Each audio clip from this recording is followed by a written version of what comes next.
What's up, guys? Rick here with your DFS preview for this week's Wyndham Championship, the final event of the PGA Tour regular season. But don't worry, 3 weeks of playoffs and then immediately into the next season. So plenty of uninterrupted golf for the foreseeable future. Real quick note. Over the weekend, I posted my first ever golf vlog, me playing 18 holes at a course here in Las Vegas. I was a little bit worried about doing that and opening myself up to all the swing coaches on YouTube, but it was really fun. There's a link in the description, just something to kind of shake it up on the weekends. If you enjoy things like that, hit the like button. That tells me to continue to do it. So I appreciate that. Otherwise, there were a lot of winners last week, and one of them was not Harris English. I know a lot of us had Harris English tickets and in our core, and he still finished fine, but it would have been nice to get that victory. But that did not stop a couple of guys in the community for some really big wins. And I just pick out a couple of these each week. So first off, shout out to Anthony, turned his $100 into $2,700. The vast majority of that was winning the $15 entry 3 max contest for $2,000, which is, again, I love anytime there's a single entry win, a 3 max win. If you guys are playing, a contest that's set up really well for you, I always love and I always encourage that.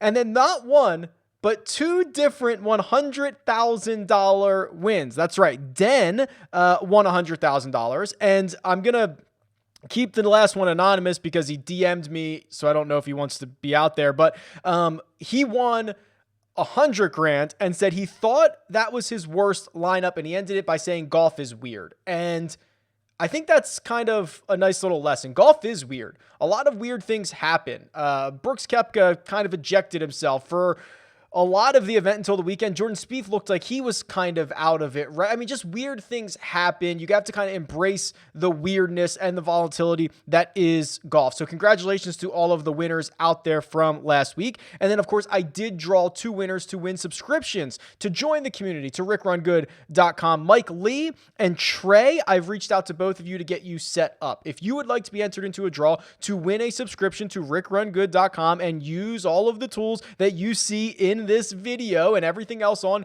the YouTube channel, there are 2 ways to enter. On YouTube, make sure you like the video, you are subscribed to the Rick Run Good YouTube channel, and that you comment below with who you think is going to win this week's Wyndham Championship. That's one way. The other way, go to the podcast version of this show. It's called 300 Yards to Unknown. You'll notice a couple extra, interviews and things like that on the audio feed as well. Leave a 5-star rating and review. Say something nice about the show and leave me your Twitter handle. That will get you another entry into the draw for a subscription to RickRunGood.com.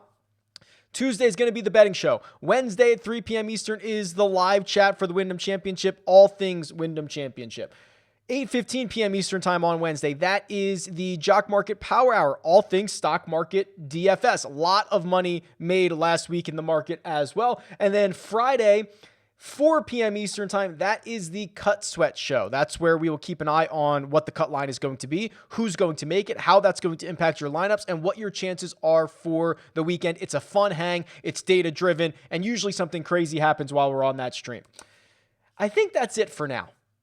I think that's everything I have to go through. Let's jump into this week's DFS preview. Here we go. Sedgefield Country Club par 70, 7,100 yards. Donald Ross design, a course that we see constantly on the PGA Tour every single year. And what is great about not only last week, but this week as well, very strong course history. Not only do you see the same guys year over year, but since we've had the event so often, the data is really, really strong. So I think between this 2-week stretch might be the course history stretch because it's probably some of the strongest that we have on the PGA Tour outside of, Augusta, because you usually get the same players there. It sets up very similarly every year, but you get the point.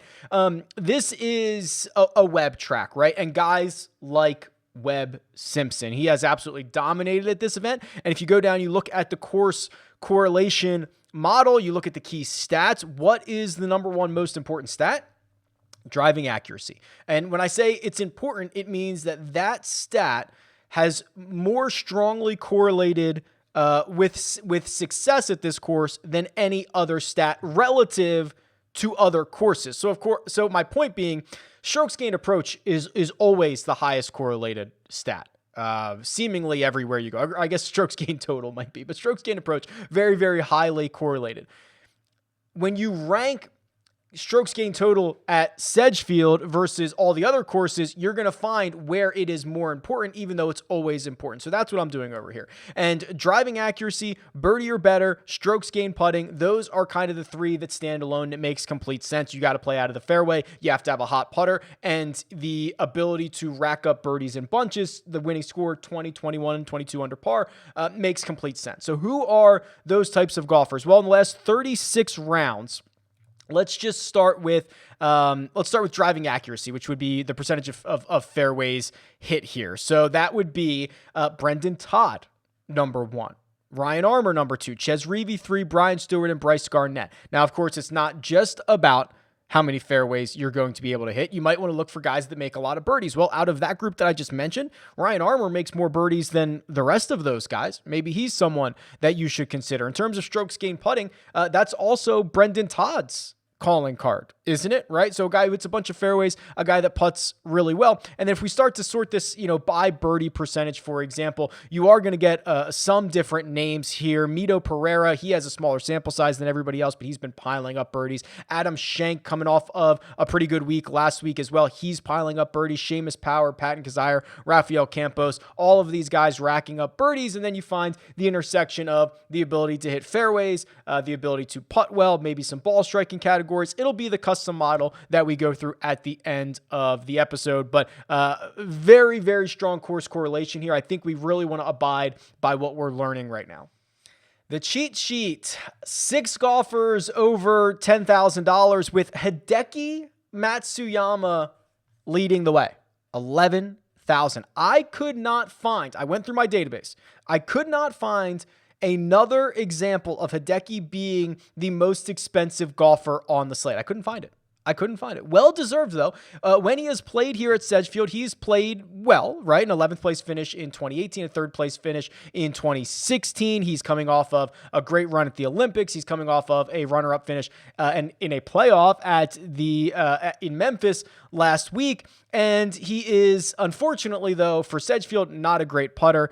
You talk about his ability to hit fairways. He's okay, right? He hits it further. That's how he gains strokes off the tee. And he does make birdies, which is always a good sign. So I don't know what I'm going to do with these guys. Ownership will probably dictate a lot of my decisions in the $10,000 range. And ownership is certainly going to be tilted heavily in favor of Webb Simpson. Webb Simpson at this course. I mean, it's almost shocking, right? Like, let's just go back to the full course history here. The last 4 years, he's finished 3rd, 2nd, 3rd. 2015 through 2010, he finished 6th, 5th, 11th, 22nd. He won it and finished 8th. So that is 4, 5, 6, 7, 8, 9 top 11 finishes in his last 11 starts.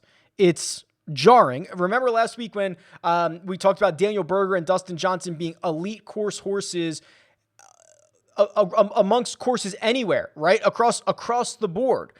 This is also that, right? Webb at Wyndham, Webb at Sedgefield is also elite for anybody on the PGA Tour at any course. So I imagine he is going to be very, very popular. Now, there's a little bit, so we can go to Webb Simpson's golfer profile, and you can see, hey, Webb has kind of struggled recently by his own lofty standards. However, what he did on Sunday, I think, is important, and we need to take a look at it last week on Sunday. So let's go pull up Webb Simpson here on the Holy Grail. We can break this down round by round. And what you see is a golfer who uncharacteristically lost strokes on approach for each of the first 3 rounds. And he lost a lot. That's very unheard of for Webb. Then maybe he found something because he gained 3 strokes on approach on Sunday en route to one of the better rounds that we saw all day long. In fact, it might have been the best round of the day. It was him gaining 7 strokes on the field in that final round. So really, maybe he's finding something. Maybe he's rounding into form. It is certainly not going to help keep his ownership down because he is going to be incredibly, incredibly popular here. I do think Louis is a very interesting pivot at the top, right? You might opt to, a lot of people like to opt for the most expensive golfer because the perception is that he's the best golfer in the field because he's the most expensive. People are going to opt for Webb Simpson because they know the history. Louis the sandwich pricing, $10,700, and he has been, I mean, let's just do this. Since the start, I don't know how far we want to go back here. Since the start of 2021, he's probably been one of the better players on the PGA Tour.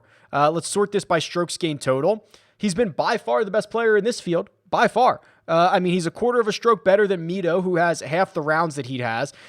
This is also crazy, by the way. We're going to get to Seamus Power. Seamus Power has the third best strokes gained total number in this field since the start of 2021. Think about that.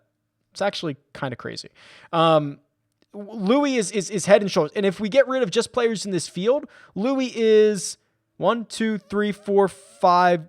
No, he's the fourth best. He's tied for fourth with Casey and Cantlay. Only Morikawa, Spieth, and Jon Rahm have been better. So there's a really good case to be made that this is a week to play Louis Oosthuizen, who's just constantly near the top of the leaderboard. I kind of dig this a lot. I'll be very interested to see how his ownership pans out. And then the rest of the 10K range, Zalatoris, Reed, and Kokrak, I think they're fine. I might lean a hair towards Patrick Reed because of the winning upside. Zalatoris, I'm warming on, and I think as the week goes on and I see this ownership number check in probably lower than it should be, I could convince myself to have a lot of Will Zalatoris by the time this thing locks on Thursday morning. And then Jason Kokrak, he hasn't been bad. He just hasn't been as good as we saw earlier in the year. Has a decent bit of history here at Sedgefield, 3 top 16 finishes in his last 4 starts. So I'm not that excited. I think there's some better values in the 9K range.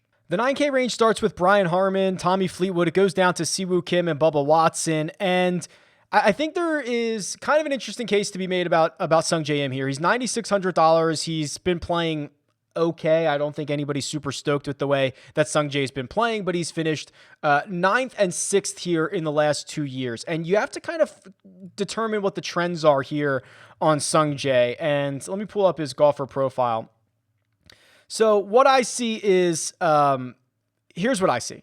A golfer who, over the last couple of starts, has been a little bit hit or miss with the ball striking categories. Now, he gained strokes off the tee and on approach in Memphis last week, which I think is a really good sign. It might be building on something. He lost 4.6 strokes putting, and he lost another shot and a half around the green. Now, that part of Sungjae's game is very uncharacteristic. His short game is sublime, and you can see that from the metrics dating back to even Valspar. That's only the 3rd time he has lost strokes around the green, dating back to May. That's like 9 or 10 starts ago. And then losing this many strokes putting, 4.6 is probably, it's literally the 2nd worst putting performance of his entire career.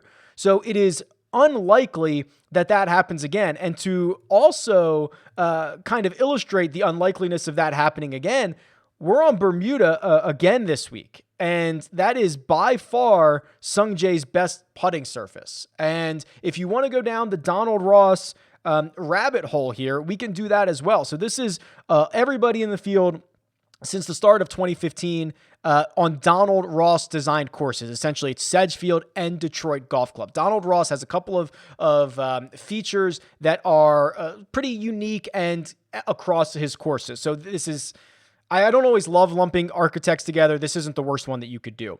If you just do Donald Ross designed courses, of golfers with at least 20 rounds, Sungjae Im is 3rd in this field behind only Webb Simpson and Kevin Kisner, because he's also finished 21st at the Rocket Mortgage, 8th at the Rocket Mortgage, and 53rd at the Rocket Mortgage. So it's an interesting set of results. He's only lost strokes once at any Donald Ross course in his career. That's in the five trips. So I think there's a case to be made that this could be a really good buy opportunity on Sungjae Im. The other narrative you're going to hear is for the other South Korean player in the $9,000 range. It's Siwoo Kim, who is also kind of this Donald Ross, or at least Sedgefield specialist, right? He won in 2016. He finished 5th in 2019. He finished 3rd last year. If we go and pull up his golfer profile, I don't think I've had a chance to look at what he did at Memphis yet, but this is not right. He did not lose 17 strokes on approach here. Let me see.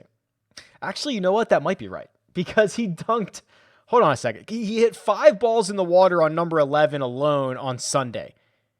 Let me just confirm this is correct. This comes straight from the PGA Tour, but let me just confirm this is correct. Wow. Yeah, it is. He lost 17 strokes on approach and 7.7 putting. I mean, I've got to look this up. That has got to be by far the worst approach number ever. I've got to look this up. Sorry, you're gonna have to hang here because this is wild. Let's uncheck this. Let's do strokes gained approach. My database goes back to 2015. Yeah, the worst one. Minus 17. What did he do in the rounds before that then? Because I know Siwoo. Yeah, so he lost 2 on Thursday, 1 on Friday, 3.7 on Saturday, 10.2 on Sunday, which I was ready to kind of write this off and say, 5 balls in the water, unlikely that happens again, right? However, he wasn't hitting it well all week. To lose strokes on approach every single round, to lose strokes putting every single round, and I've done this before, and I've done it incorrectly before because Siwoo is so hard to predict. How can you be optimistic about this? His last top 10 was at the Memorial. It's his only top 10 dating back to the Players. I know he shows up at Donald Ross Designs, but man, this is really scary stuff. So I'll probably not be getting to Siwoo this week. The other kind of low-key interesting option is Russell Henley at $9,400. That is a name that I've not said in a while. He just hasn't played all that much. I don't think we've seen him since the Open Championship. We haven't, where he missed the cut. But before that, it was 3 straight top 20s in a way that is very Russell Henley, right? Which is finishing with a ton of strokes gained on approach. That's very Russ Henley-esque. You look at his last trip here, it was a top 10. He's made the cut in his last 2. I think there's this thing where people just forget about players because we haven't seen them in a while. And I think that's what's probably going to happen here with Russell Henley, 9,400. Very interested to see what that ownership is going to be come Wednesday during the live chat. Hey guys, real quick, not sure if you heard, but Caesars bought William Hill and they have now rebranded the William Hill Sportsbook as Caesars Sportsbook. And because of this, they're going absolutely bonkers outside their mind with promotions. And the big one is that they're offering $5,000 in free bets. That is not an exaggeration. You did not mishear me. $5,000. It's the highest I've ever seen. It is by far, I'm sure, the highest any book has offered since gambling has become legalized state by state. It's absolutely nuts. You don't have to use it for golf. You can use it for whatever. Go to RickRunGood.com/bets. See if it's available in your state. I'll keep you updated as more states roll out. I know there's a couple coming on the horizon here, but my goodness, it is something you should definitely be taking advantage of if you have not yet.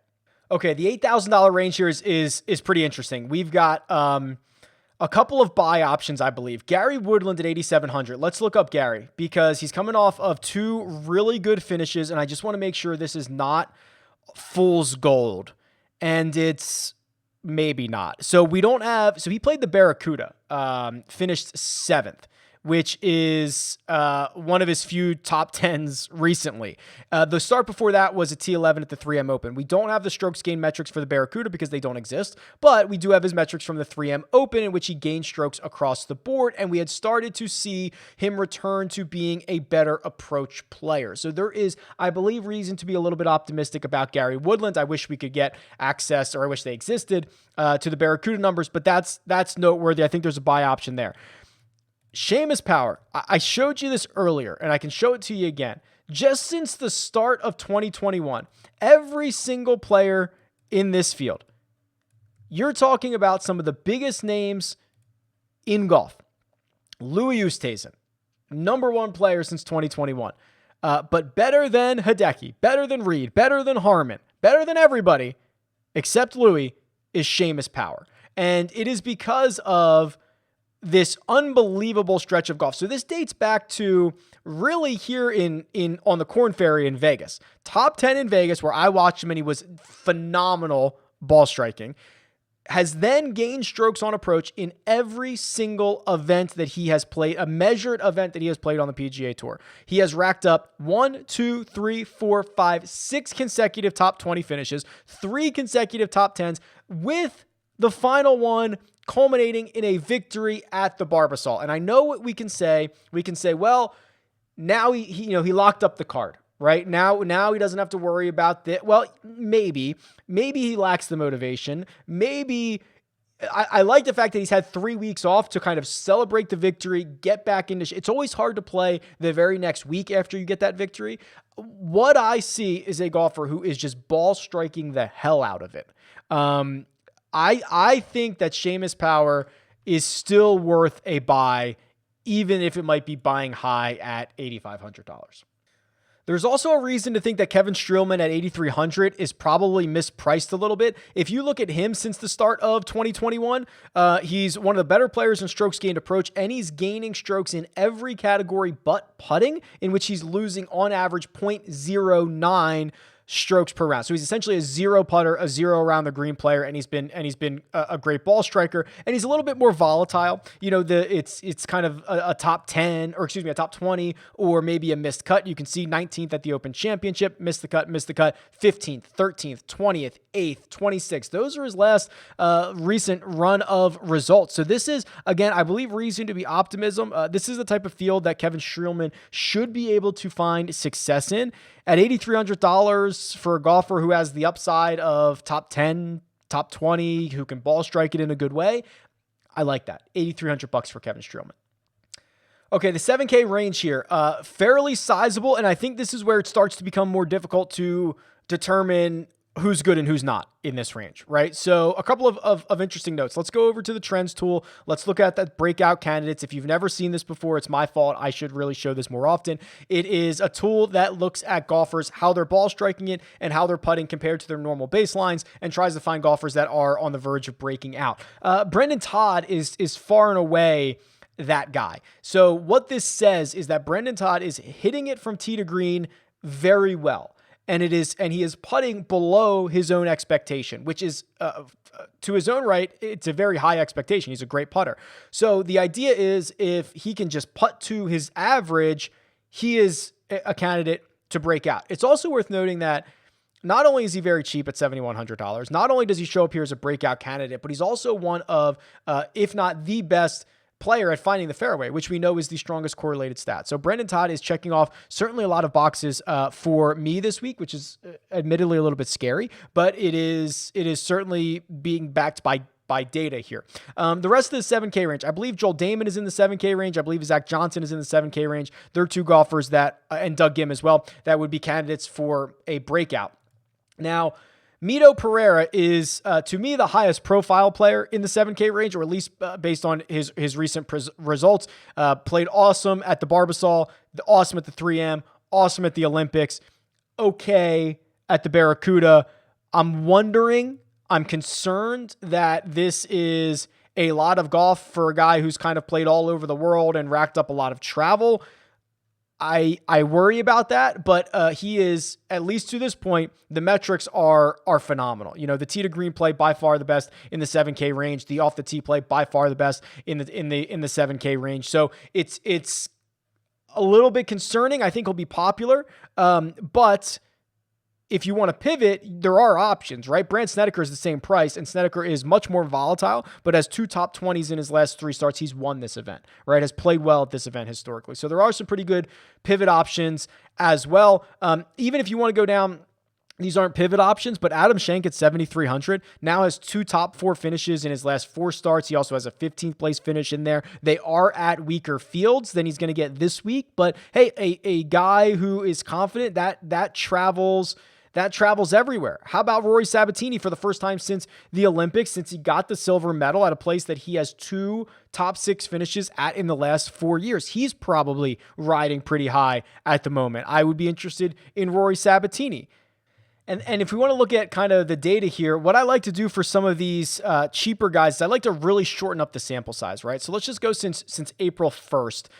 Players in this field, strokes gained total, and see who in the 7K range pops up first. Well, we know Mito pops up. We know Hank Lebioda, $7,600. So actually, let me do it this way. Let me do by tournament.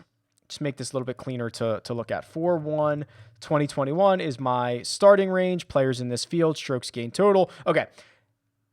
Hank Lebioda, who was on an absolute tear of golf, right? He finished 5th at the Travelers, 4th at the Rocket Mortgage, 8th at the John Deere. It was a stretch of 7 consecutive cuts made.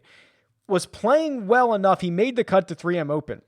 He withdrew on Friday night, and if you saw his Twitter post, I think he had his dad had a medical, I guess it would be called an emergency, and he withdrew and went to be with the family, which is certainly, listen, I break down the golf stuff. That is not a knock on Hank in terms of golf. He was gaining 3 strokes on the field through 2 rounds.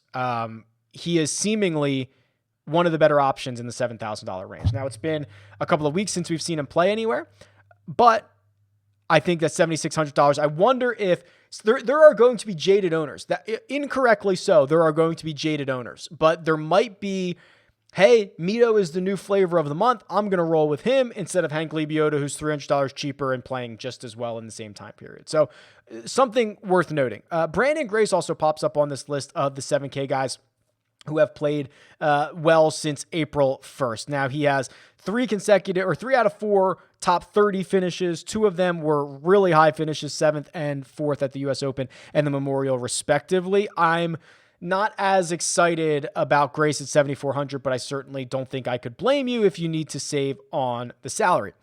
And speaking of saving on the salary, that leaves us with the $6,000 range, and I would describe this field as a little bit top heavy because we're down in the range where I'm not overly excited to be rostering any of these guys, but we can certainly find some of these golfers. Bryce Garnett popped up very early in the show when I was talking about the types of golfers that would tend to have success because he hits a lot of fairways.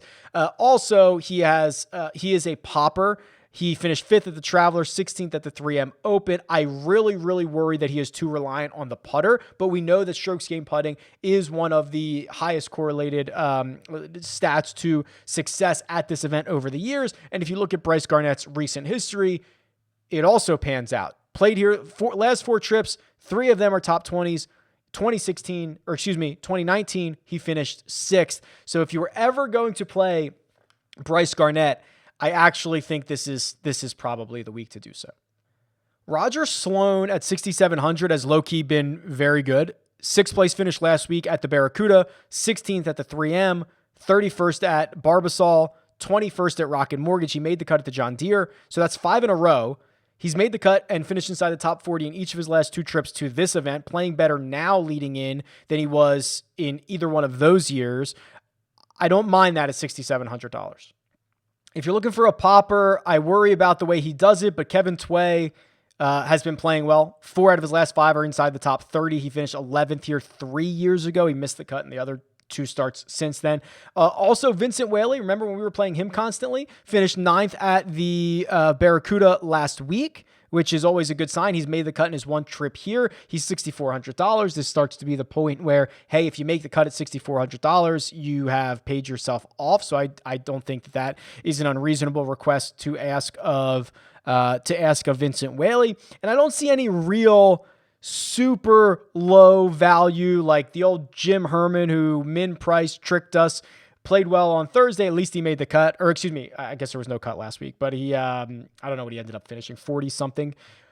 I don't see a min price or anything close to it kind of option as strong as we've seen a handful of times in the last couple of months. I think the most comfortable I'm going to, the lowest I'm going and being comfortable, I think, is Vincent Whaley. Anything lower than that is probably just a dart throw. Let's do a model. Let's do a custom model before we get out of here. Let's do last 36 rounds. So what do we know about Sedgefield? You got to be a good putter. Let me clear my weights here. So let's do strokes gained putting 25. I never do this. We are going to get some really hairy results, I think. Driving accuracy 25. Wow. We are really going to get some hairy results here. Birdie or better percentage 20. We know that's important, right? So that's 50, 60, 70. I've got to do something in the ball striking category. So I got to do, well, hold on a second. Let me think about this. I could do 10 off the tee, 10 on approach, 10 on par 4 scoring, considering it's a par 70. That would be 100. Let's do that. Let's see what happens. My number one golfer is, oh boy. Oh God. Okay. Yikes. I guess maybe I foreshadowed this. My number one golfer is Ryan Armour. Not only is he a good putter, it makes a lot of birdies. I guess I kind of foreshadowed this at the top, knowing the way he was going to shake out here. So Ryan Armour, number one, Webb Simpson, number two. No surprise to see that. Satoshi Kodaira, number three. Okay, doesn't this also, though? So this makes a lot of sense in the fact of, hey, this is a specific type of course, and specific type of players have had success at this course. It's ones that play out of the fairway, and it's ones that putt well. So it should be no surprise. I mean, and think about where Kodaira won, right? Harbor Town, similar thing. Play out of the fairway and putt well. Ryan Armour, does he have a PGA Tour victory? Not that I only see. This is I only care about victories, right? He has one victory. It was at Sanderson Farms in 2017. That doesn't help, but sets up well seemingly for this event. Lee Biota's number 4. Again, do not forget that how good he has been. Schenk is 5. I mentioned Schenk. Louis is 6. Glover 7. Stewart 8. Kokrak 9. Seamus 10. I mean, this makes sense, doesn't it? These are the types of guys who are not only playing well, but could also fit on Sedgefield. I'm terrified of this, but this kind of looks like a Wyndham Championship, doesn't it? Interesting. All right, well, let me know what you came up with. Tweet me at RickRunGood. Leave a comment below. I'll see you. I'll see you soon. Later.